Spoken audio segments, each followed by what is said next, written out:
Today on DW Africa, we're joined by one of the continent's most prominent public intellectuals. He is a lawyer, former anti-corruption chief, and a leading voice on governance and Pan-Africanism. Professor PLO Lumumba has built a continental following with powerful speeches about sovereignty, dignity, and African renewal. But beyond the applause and rhetoric, many Africans are asking harder questions. Are our institutions changing? Are leaders accountable? And is Pan-Africanism delivering measurable progress? Professor, let's begin here. Has Africa fundamentally transformed in the last 30 years, or have we simply improved the language of reform without changing the structure of power? In many ways, Africa has not transformed in the manner that we thought it would. To borrow the words from a Kenyan playwright, perhaps it was better while we waited.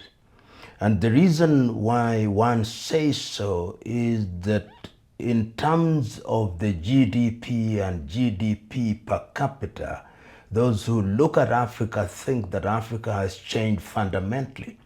But if you go to the nitty-gritty in many African countries, you will realize that the quality of the majority of people's lives have not changed. Their health has not improved as dramatically as it ought to have.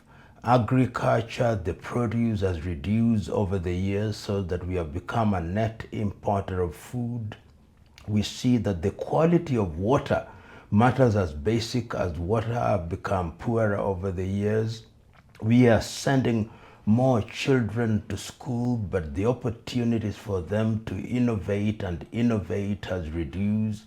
And corruption has become a major problem in the continent of Africa.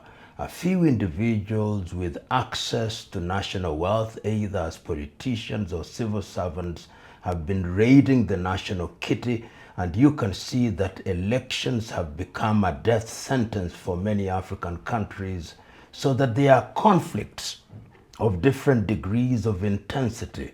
And I believe that some of the founding fathers, wherever they are, must be turning in their graves and posing the rhetorical question, what went wrong and what is going wrong?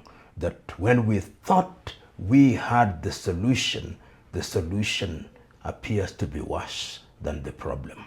Can you name two African countries that represent genuine structural reform, not just electoral democracy, but institutional strength? Of course, one can identify a number of African countries which have tried to do the right thing. But the answer to your initial question is a broad brush answer. When you now go into the laser approach, and one can identify a number of countries where the quality of people's lives have improved.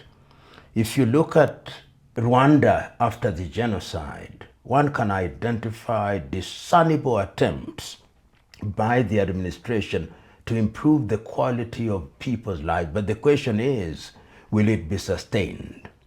If you look at Botswana, one can see that the diamond has been used to improve the quality of the people's life. But I'm speaking to you at a time when the price of diamond is going down. Will the quality of life be sustained? Namibia, one can say that the quality of people's life has been sustained, but the truth is that land is still owned by the former colonizers, a good percentage. South Africa, one can identify one or two things. And it is true that attempts are being made, and those who listen to me would say that that is a very pessimistic view, but I'm giving you the pulse of the continent of Africa because I travel across the continent much more extensively than most. And what I hear from the people in rural Africa is that the quality of our life is gone down.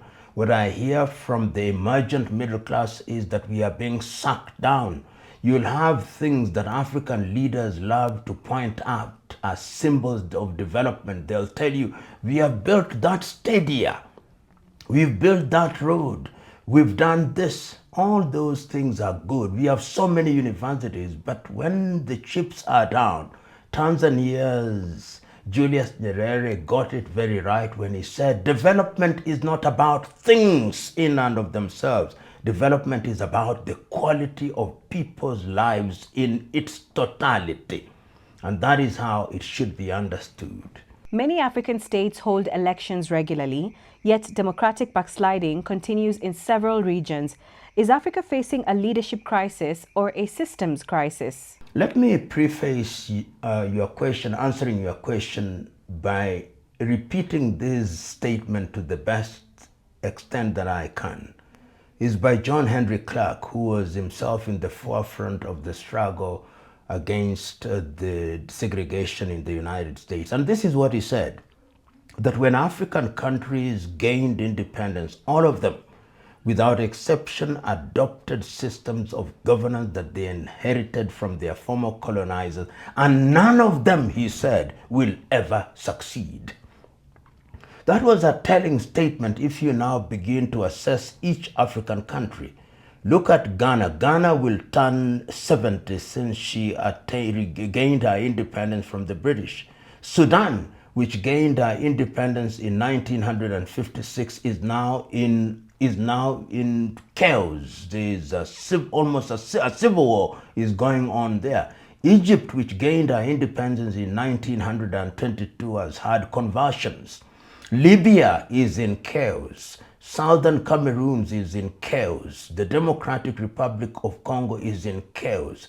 And if you look at many countries, after every election cycle, the country's security is threatened. We saw that in the United Republic of Tanzania. We saw the run-up to the elections in Uganda. We saw that in Kenya in the year 2007, 2008. We saw a similar trend in Mozambique. We've seen a similar trend in Gabon. We saw the run-up to the elections in Benin. We see what is happening in Senegal. We see what is happening in Guinea. We see what is happening in Guinea-Bissau, which begs the question, this thing called democracy, what is it? Because democracy, as understood in Africa, is the Western conceptualization of it. I personally prefer to use the word governance, and governance refers to systems of running a people's affairs in a manner that is in tune with their way of doing things. Perhaps this thing called political party, perhaps these ritualistic elections after every 4, 5, or 7 years, depending on which country one is talking about, ought to be re-examined. So that when we talk about democracy or we talk about governance, it should be something that is attuned to our realities. A friend of mine now chooses to use the term Afrocracy to mean a system of governance that will be governed by the realities of every African country. Otherwise, we are slaughtering each other every election cycle.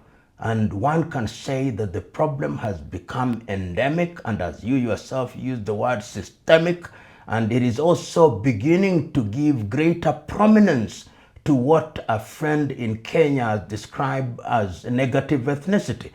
Political leaders use ethnic affiliation for the purpose of political mobilization.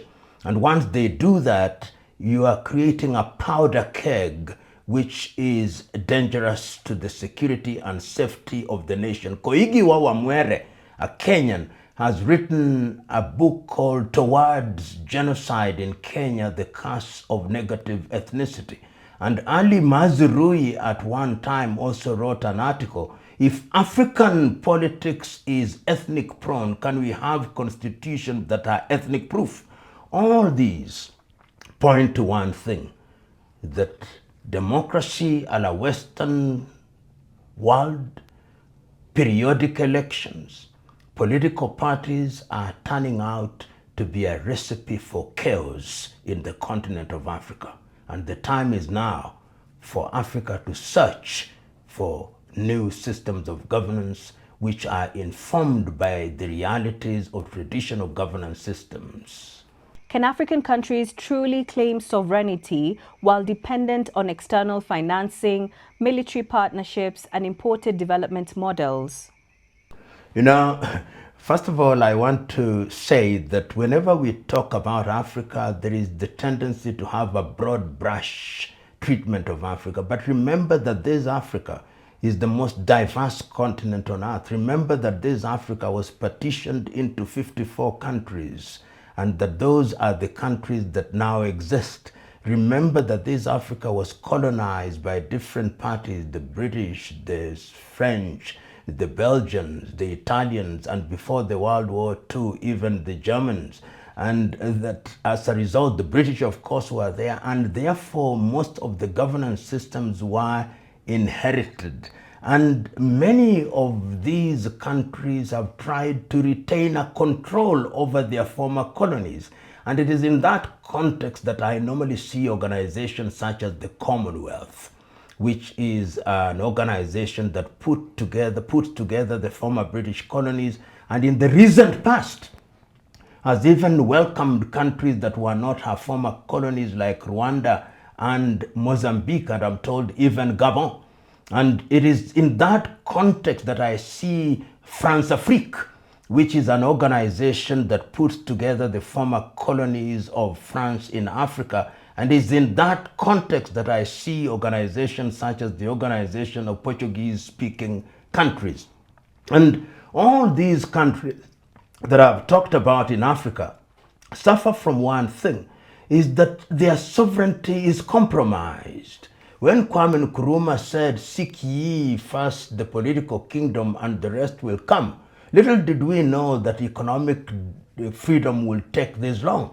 And if you look at the economies of any African countries and the economy or economies of individual countries, you'll discover that they are controlled by the Bretton Woods institution. They are controlled by the IMF, controlled by the World Bank, controlled through bilateral loans from the European Union or from individual countries, and that the central banks of most African countries do not move until they are told what to do. The banking system is dominated by SWIFT, dominated by IBAN, so that what we have, sometimes I say, in the name of freedom, are just politicians who are now Africans. We now have national anthems, we have flags, we have mottos, but our economies are being controlled from outside. Our economies are either dollarized or euronized. It is a sad state of the continent of Africa. She is not free. Professor, what does practical sovereignty look like tomorrow morning in fiscal policy, trade policy, or security arrangements? You are asking the day after question, but let me also, before I answer that, talk about how our sovereignty is compromised from a security standpoint. Africa has military bases, either those that are run by the Americans or the British or the French, and even the Turks are now beginning to get into certain places in the continent of Africa, which means that militarily you are also under an occupying force. They may call themselves anything else, but as we've seen in different countries, particularly in West Africa where the French were, it is these occupying forces that were used either to overthrow governments or to suppress attempts at liberation. So the day after is not easy to deal with, because you are dealing with systems that are deeply ingrained. And we have seen what the day after can do. When there was a coup in Guinea, and a coup in Niger, and a coup in Mali, and a coup in Burkina Faso, the leaders of the military juntas very quickly said, "We don't want French forces." They said, "We are severing our diplomatic ties. We are moving away from CFA franc." And you can see the pushback both by using countries in the neighborhood and by the sponsoring of insurgencies by these erstwhile colonial masters. So when you want to change the systems, then there will be problems. There'll be sanctions against you. There'll be attempts at sabotage.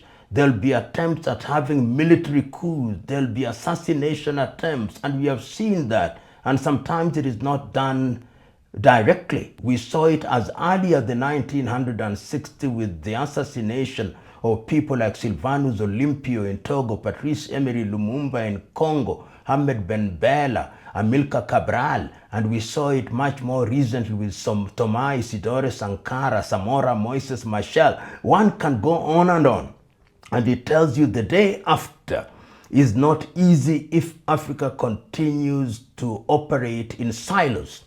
And that is why, therefore, individuals such as Nkrumah as early as 1963 were saying the only way in which African countries can immunize themselves from the diabolical machinations of the erstwhile colonizers is to forge a common front. Because by forging a common front, they'll begin to be resisting in a worthy manner. That is why it was said as early as 1963, 1980, the Lagos Plan of Action, let us enhance intra-African trade. Abuja Treaty, 1991, let us enhance intra-African trade. 2015, Africa Agenda 2063, let us cooperate. Africa Continental Free Trade Area 2018, let us move as one. The day after is not a microwave solution. The day after is not instant coffee. The day after is struggle and pushback, but worthy in the eyes of those who think that the time is now for total liberation of the continent of Africa. Some argue that blaming Western influence has become politically convenient.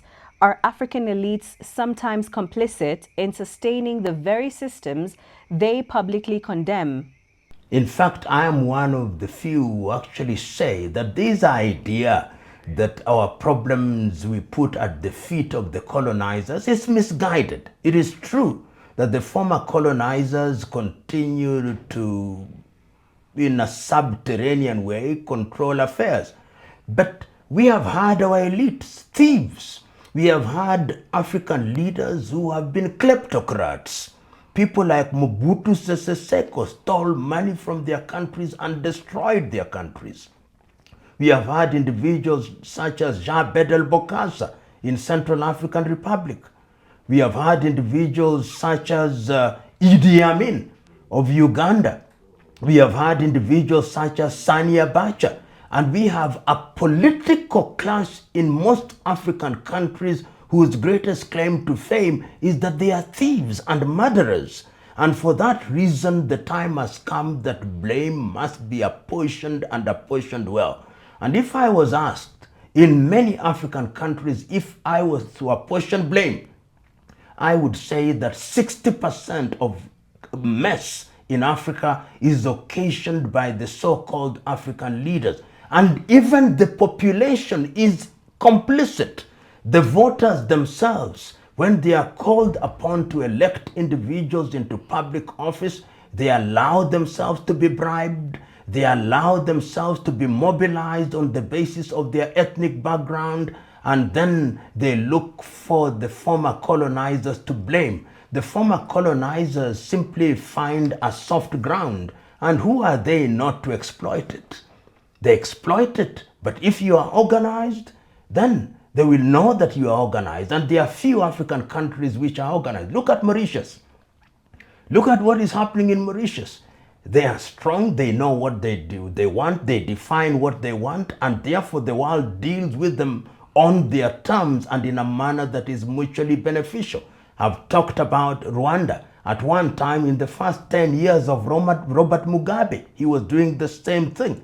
In the first 10 years of Yoweri Kaguta Museveni, he was doing the same thing. Right now, I can say that President John Dramani Mahama is trying to do the same thing. I can say that Ibrahim Traore in Burkina Faso is trying to do the same thing. Haiti Gotima in Mali is trying to do the same thing, and Achiani is trying to do the same thing in Niger. The people, through their leaders, must make a decision to do the right thing. And I agree with Chinua Achebe, who, writing in 1983 in the book The Trouble with Nigeria, says the problem of Africa is simply and squarely a problem of political leadership. The same thing is repeated by Greg Mills in his book Why Africa is Poor and What Africans Can Do About It. And he says, and I agree, that indeed African politicians are part of the problem. But the colonizers are also, the former colonizers take advantage. That is why the Korean Ha Jun Chang writes the book The Bad Samaritans. They come to exploit the situation because, like it or hate it, international relationship is still governed by the law of the jungle, diplomatic niceties notwithstanding. It is survival of the fittest and the dying of the least suitable and the least organized. Well, Pan-Africanism remains emotionally powerful, but has it delivered tangible economic or political integration for ordinary Africans? Beyond summits and speeches, where are the measurable outcomes? If one examines the history of Pan-Africanism, one will appreciate that when it emanated in earnest from Trinidad and Tobago, Sylvester Williams, Marcus Garvey, ultimately to people like W.E.B. Du Bois, John Henry Clark, Martin Luther King Jr., Malcolm X, and ultimately culminating in the Manchester Conference of 1945, it gave the impetus for the struggle for independence. And it must not be lost on us that the struggle for independence was a Pan-Africanist struggle. So at the political level in the 1950s through to the 1960s, 70s and 80s, and even culminating in the death of apartheid in the 1990s, Pan-Africanism had that powerful political force. But then it did not or has not delivered in the economic front, and also in the political arena. One can argue that there has been too much sloganeering, too much romanticization of what Pan-Africanism is. Because we have seen wars that are not Pan-Africanist. We have seen exchanges that are not Pan-Africanist. But the attempt at invoking the spirit of Pan-Africanism to deliver on the economic front has always been alive and well. And this is the duty of a new generation. The Lagos Plan of Action of 1980 was a Pan-African thing. The Abuja Treaty of 1991 is Pan-African. Africa Agenda 2063 is Pan-African.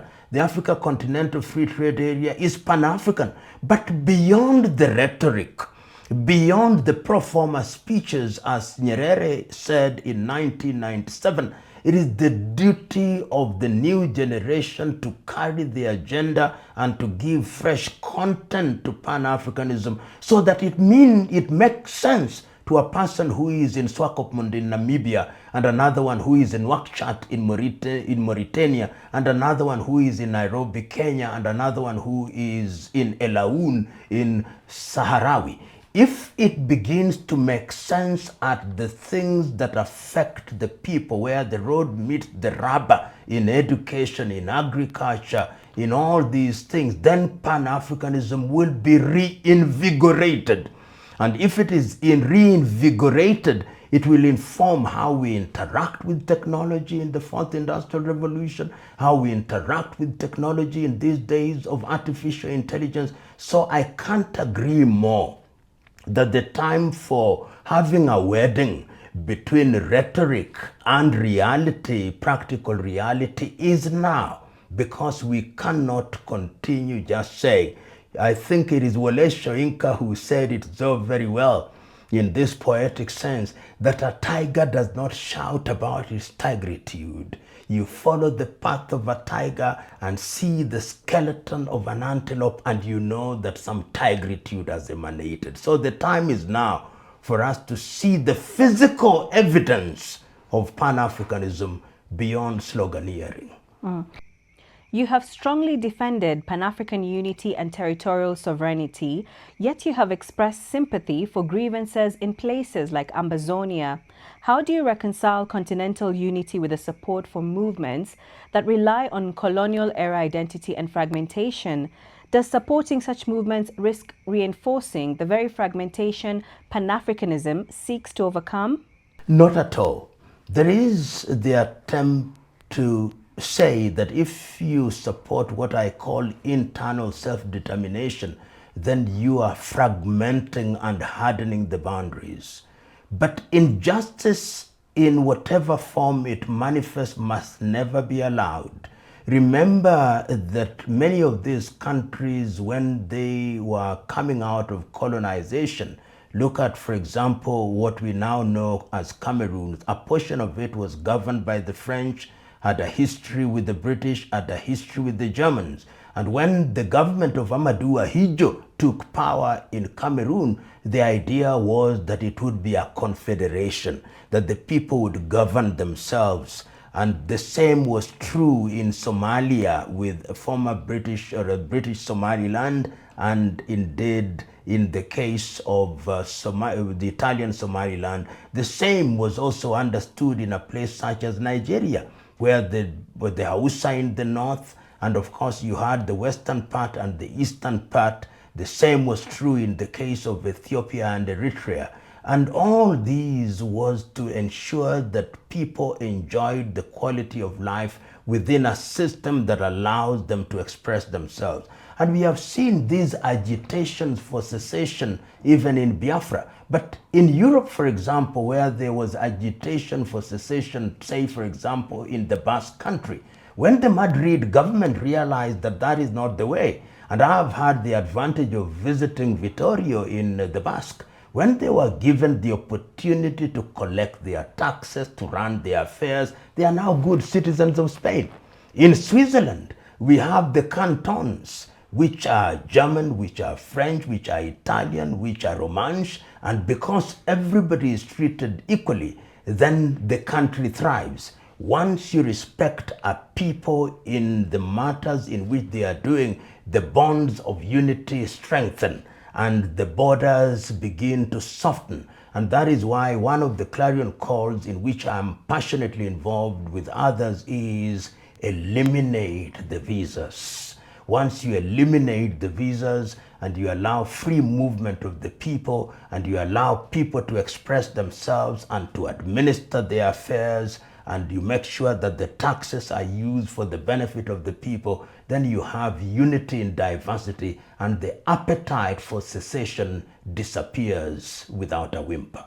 We must have a people's government, a government where those who are in service are individuals who know that they are trustees on behalf of the people. And in the African context, we must take into account the diversity of the methods in which people select their leaders. I would give practical reality to some of the traditional governance systems, and I would have them incorporated in modern day African governance. What is the single biggest leadership failure on the continent today? Greed. Greed is the problem of Africa, greed, because Africa is peopled by megalomaniacs, people who love power for power's sake and who have great appetite for things, and that is our biggest problem today. In one sentence, what must Africa get right in the next 10 years? Africa must get governance right because it all falls or stands on the basis of politics. Without hygiene, countries crumble.